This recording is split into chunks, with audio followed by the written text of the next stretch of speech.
Welcome to Type Tune Tint. I'm Tom Kranz. Join me as today we take a walk back in time to a world of sci-fi and fantasy in a Victorian wrapper. You may have heard of steampunk, but what is it? Today's guest, Stephen Beale, has the answer, and it's a little more multi-layered than you might think. Stephen is a lifelong journalist who knows a lot about tech and is the writer and webmaster of the authoritative Steampunk Explorer website. He also crafts a regular video news segment called The World of Steampunk. Ladies and gentlemen, I'm joined by Stephen Beale, who, for the sake of transparency, is my brother-in-law. Stephen is a native Philadelphian like me. I've known him since I've known my wife, Mary Ann, because they're brother and sister. We're going on 43 years together, so that means I've known Steve for over 40 years. Steve, hello. I hope it's not Hello, as hot Tom. in El Cerrito as it is here in New Jersey. Oh, maybe you don't want to know. I'm looking at my computer. It says it's 60 degrees. Yeah, you're right. I don't want to know. We're like on day 3 of a heat wave here and high humidity and thunderstorms and all that stuff. Steampunk is something that it's always kind of been around in my psyche. I've never really dived into it until I found out that Steve was into it. And Steve hasn't been into it all his life. I think it came to you maybe in the last few years or so. But what I wanted to do was, since I never really knew what it meant, I dug up the Wikipedia definition. I'm just going to read the first couple sentences here. Steampunk is a subgenre of science fiction that incorporates retro-futuristic technology and aesthetics inspired by 19th century industrial steam-powered machinery. Steampunk works are often set in an alternative history of the Victorian era or the American Wild West. How do you feel about that definition? Steampunk is more than just a genre now. It started out as a literary genre, but now it's a whole subculture. So there are events and there are games. Some people these days describe it more as an aesthetic. And also, some people object to the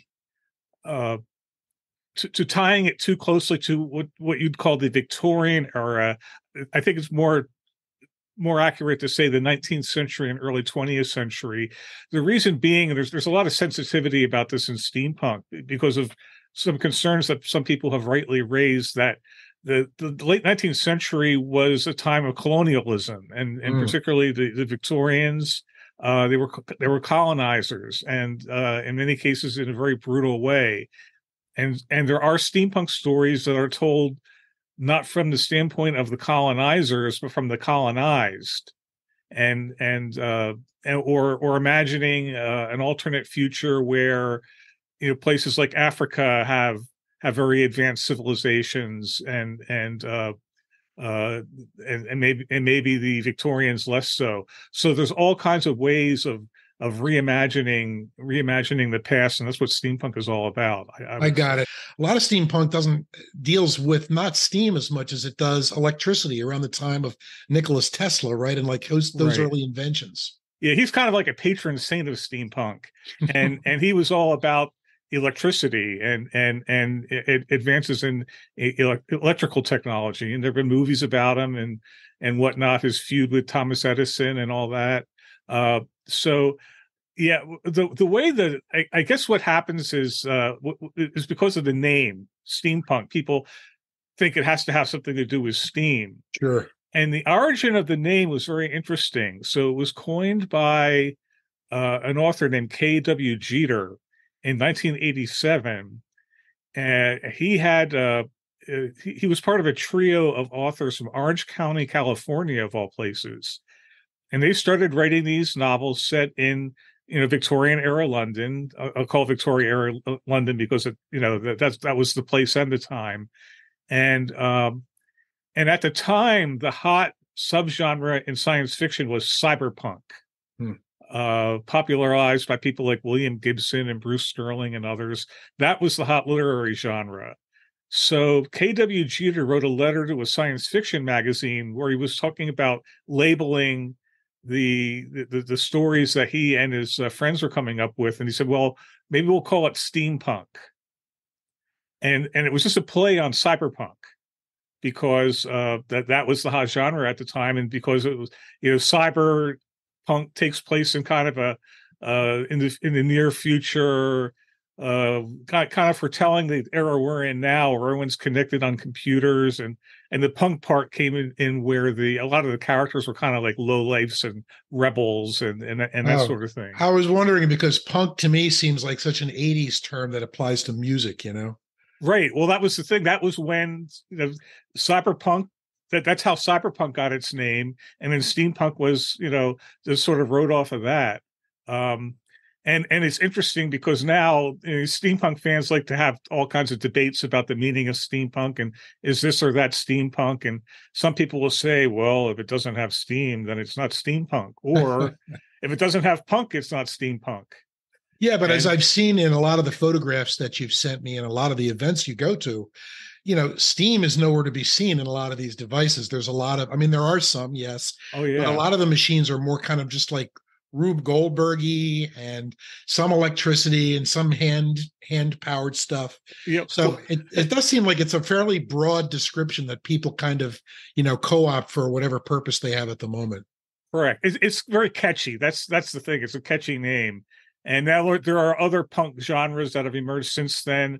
Diesel punk, which is set like after World War One, and Ray punk and Atom punk, all kinds of different punk genres. So, and I guess the thing to know about steampunk gadgets, so to speak, is that most of the time they don't work. They're not like working gadgets. They're models. They're like sculptures. There's a lot of kinetic sculpture in steampunk, but you see someone who's made a steampunk jetpack.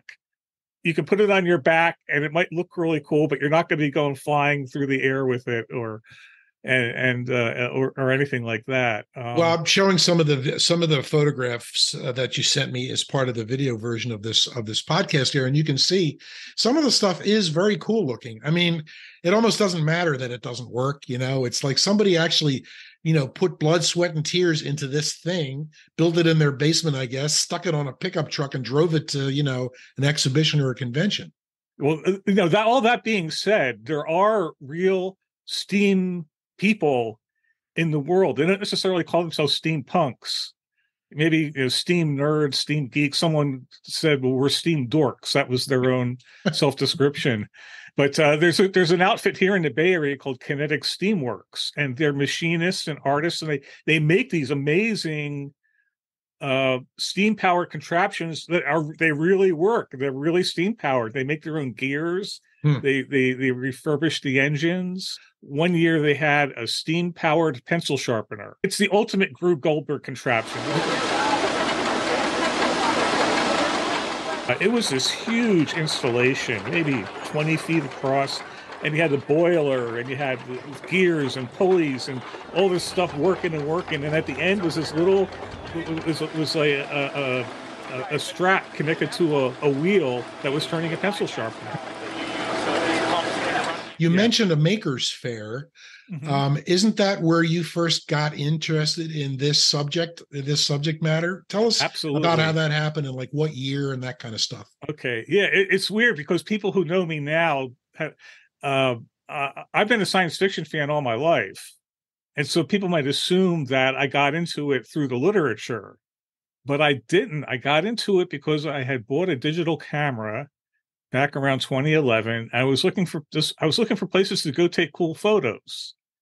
And I did all the Bay Area scenic spots, or Northern California scenic spots, Muir Woods and Golden Gate Bridge and Big Sur and Monterey, all those places. And then I found out about this event called Maker Fair, which is kind of, it's hard to describe.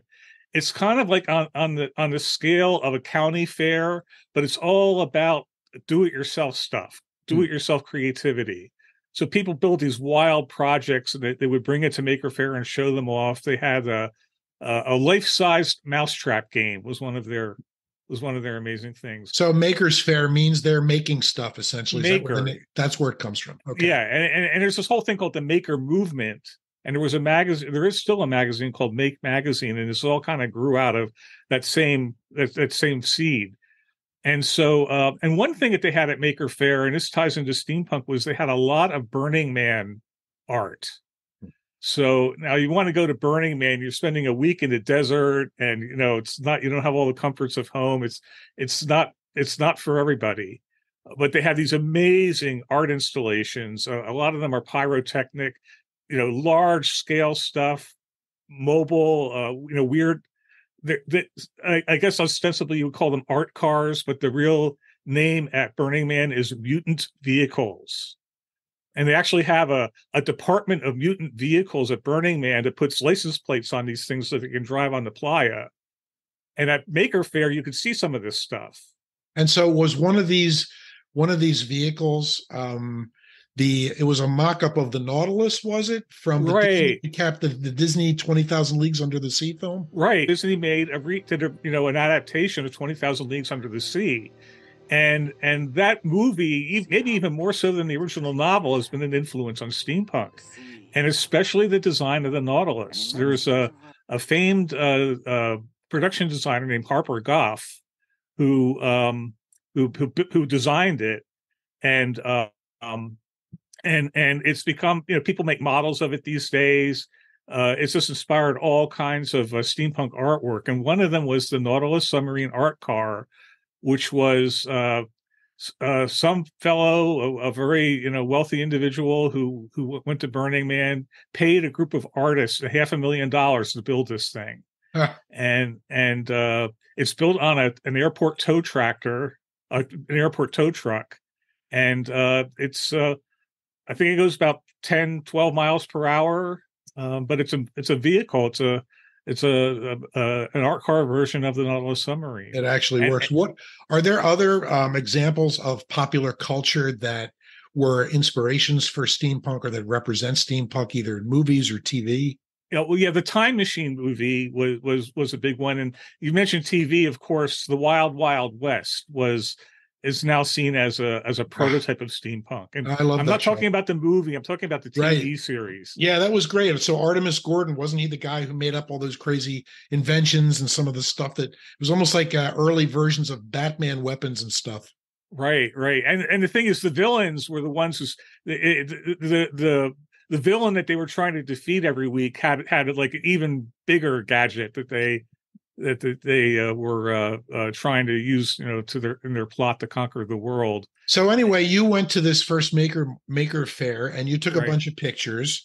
And this was what, in the 80s sometime at some point? I'm sorry, this was 2011. That's right, 2011. I meant 20. Right. And the thing is, they had a steampunk section. Okay. So you would wander around. They had these big open areas where they would have this Burning Man stuff that you could see. But in addition, they had a small steampunk section. Mm-hmm. And I just happened to wander into it.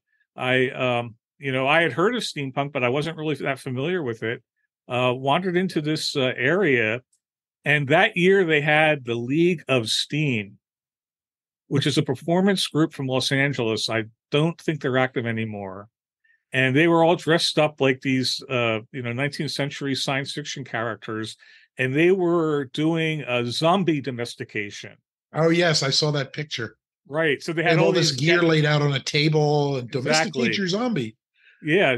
Domesticating zombies. That was their thing. And they had all these wild gadgets and they were demonstrating stuff. And there was this outfit called Obtanium Works, which is a major art studio in the steampunk world. Their claim to fame is the Never Was Hall, which is a 3-story Victorian house on wheels. Goes around 3 miles per hour. You can see lots of photos of it at Burning Man, cruising down the playa.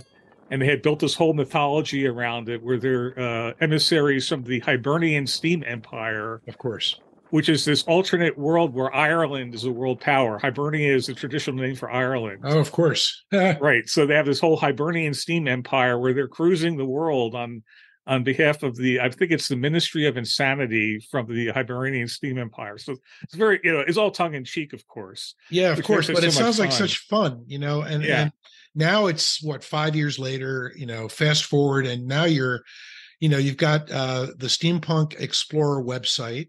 I see that Right. you're in the newsroom of your news program, The World of Steampunk, which is a cool. It's an episode. It's like a cross between a talk show and a newscast. It's like everything you ever wanted to know about what's going on in steampunk. I guess in the last couple of weeks or last couple of months. I love your studio. I love the Thank time you. zones. It's very, very cool. And so now this is what you do. Are you retired from the working world, or do you still do writing and stuff, or Oh, what's that I'm deal? I'm semi-retired. I try to make a living as best I can from some freelance writing. The Steampunk Explorer earns a little bit of income, not certainly not enough for a full-time living. I do have a Patreon. If anyone wants to join my Patreon, you can kick in $1 or more a month and help keep it going. Got about 150, 200 supporters on Patreon who Oh, help cool. keep it going. It did get me one pretty decent job once where I contributed to a museum exhibition Hmm.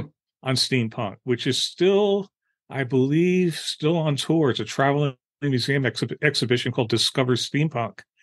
And you won't find any mention of the Steampunk Explorer, I don't think, in the exhibit, but you will see. I wrote some of the panels It seems like you'd kind of become an authority on this somewhat. Now, in the latest by episode of The accident. World of Steampunk, which is episode 7, I believe, you spend quite a bit of time speaking with a guest named Unwoman.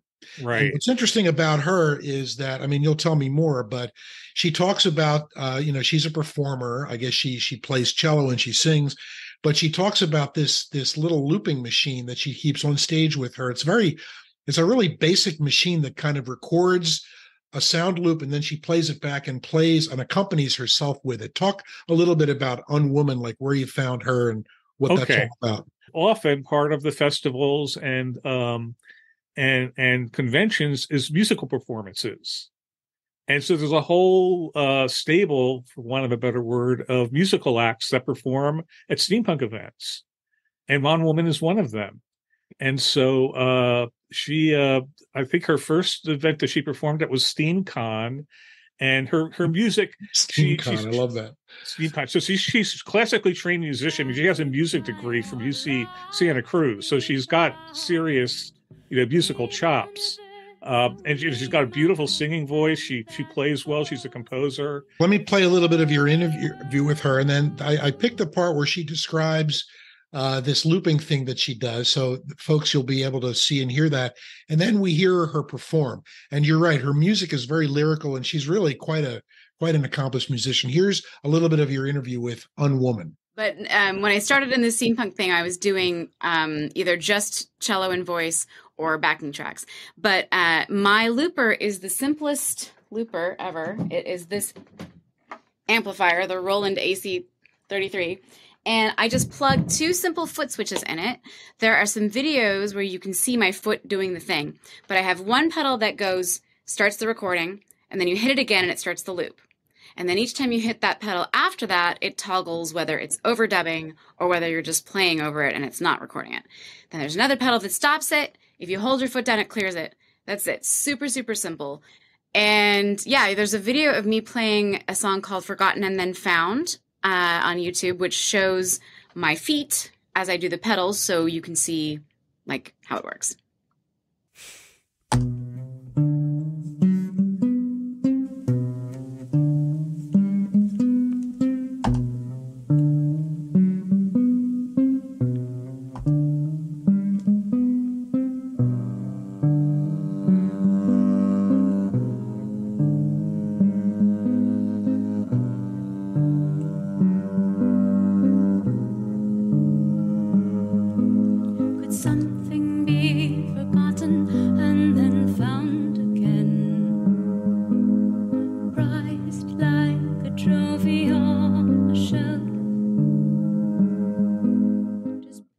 Okay, well, I've never heard anything that sounded like you made a mistake. So when I've heard you live, and it's quite an experience. Thank you. You play the little riff, and then it plays over and over again, and you play on top of it. It's quite something to see.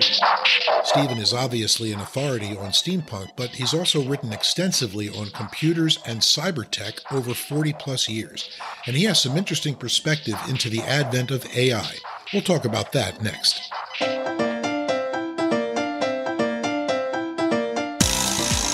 It's time to grab your beach reading. Your great escape is waiting at tomcransbooks.com. Contemporary fiction in the Bud and Maggie series, sci-fi adventure in the Earth Moon Rescue series. Visit tomcransbooks.com for detailed descriptions and links to the ebook, paperback, hardback, and audiobook editions. That's tomcransbooks.com. You deserve a great escape. We're back with Stephen Beale. We've been talking a lot about steampunk. You can see Stephen came dressed for the part today, and he joins us from his World of Steampunk newsroom. But Stephen is a lifelong career journalist. Stephen has written books, he's written blogs, he's written product reviews.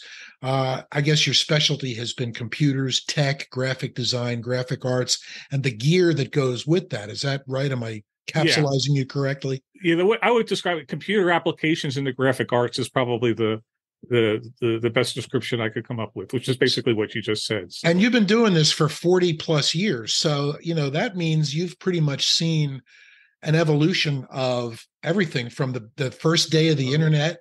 Oh, yeah. You have a story about the day that this guy wanted to introduce you to the internet for the first time. And then slowly but surely you've seen the technology grow and, kind of best itself year after year after year. I'm interested in what your opinion is about AI and whether you agree with some of the doomsayers out there who say, it might be good, but it's going to be the end of humanity as we know it. Well, okay. I guess I'll get to that, but I think about the internet is the internet's been around for a long time.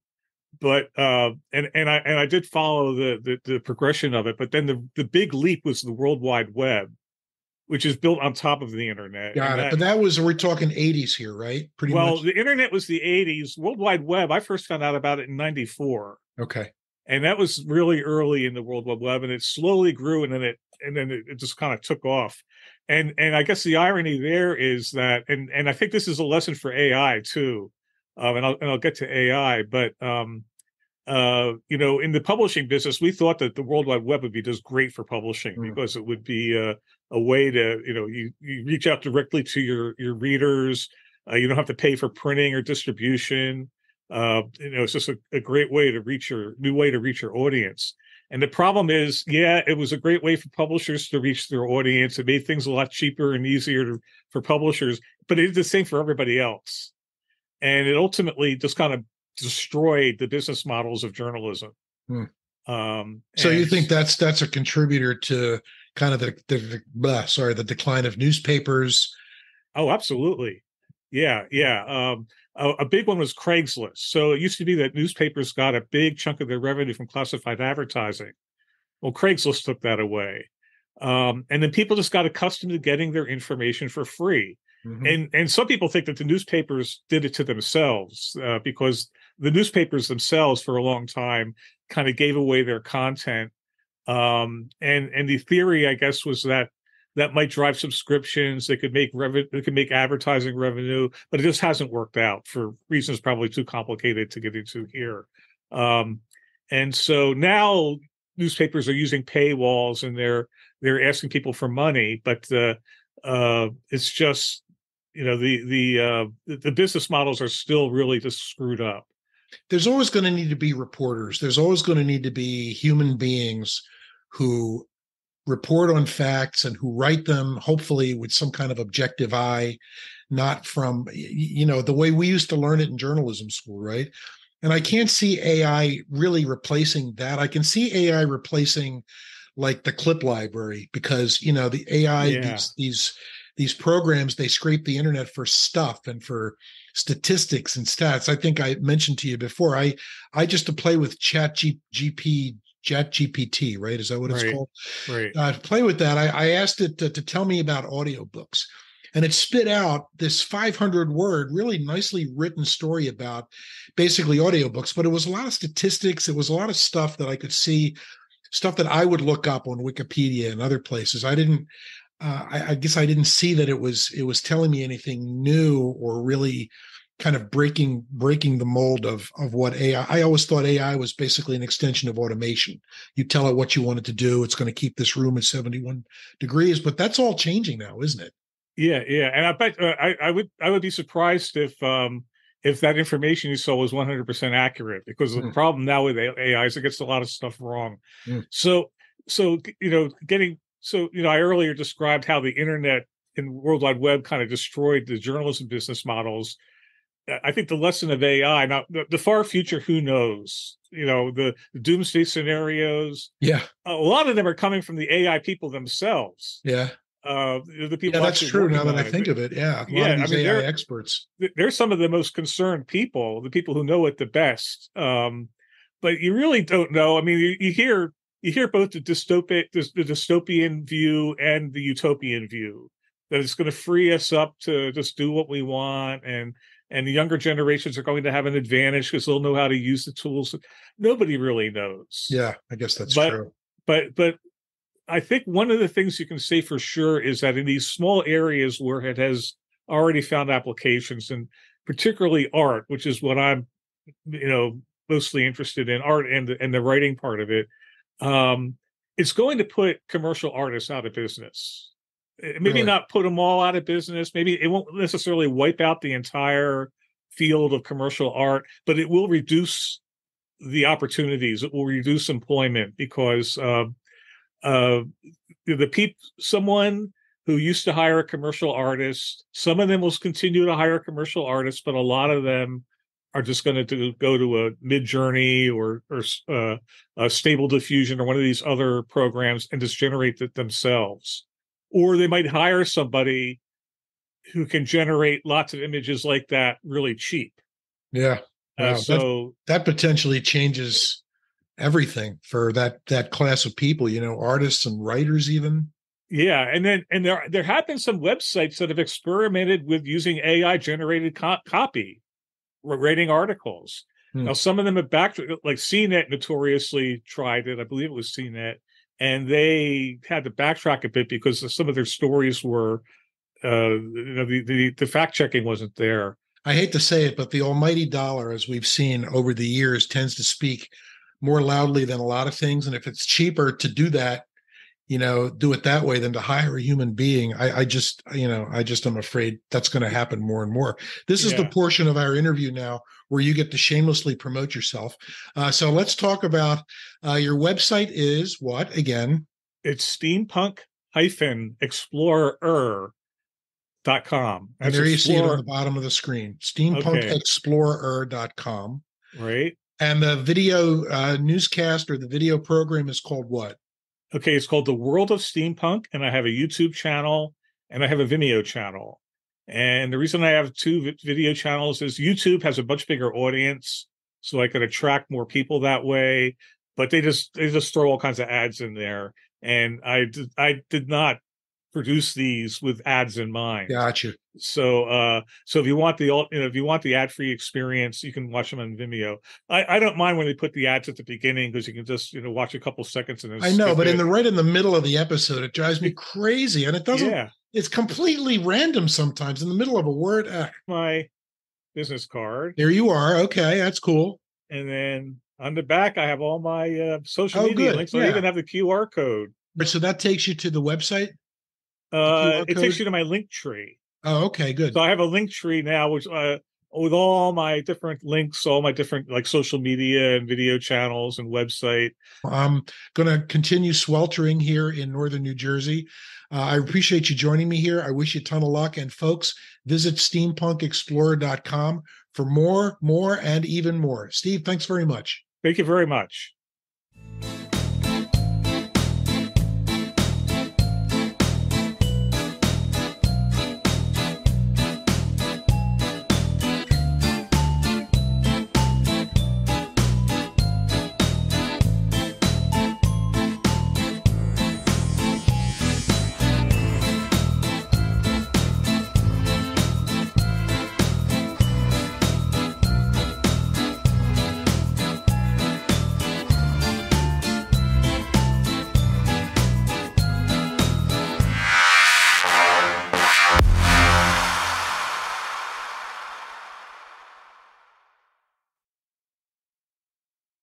Hi, folks. Tom Krantz here. I appreciate you tuning in to my podcast, Type Tune Tint, and I especially appreciate those of you who have subscribed.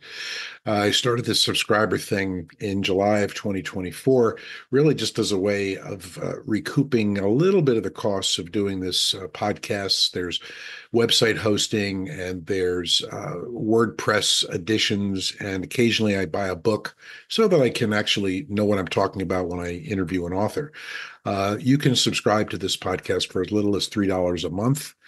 Comes off your credit card automatically. And for $3 a month, you get the satisfaction of knowing that you're helping keep this podcast going. I'm in my 5th year now, but also I will occasionally offer exclusive content just for subscribers. So give it a shot. I appreciate you taking the plunge. You can unsubscribe anytime you want. If you have any questions or comments, of course, you know how to get in touch. So please subscribe, and I appreciate it. Thanks.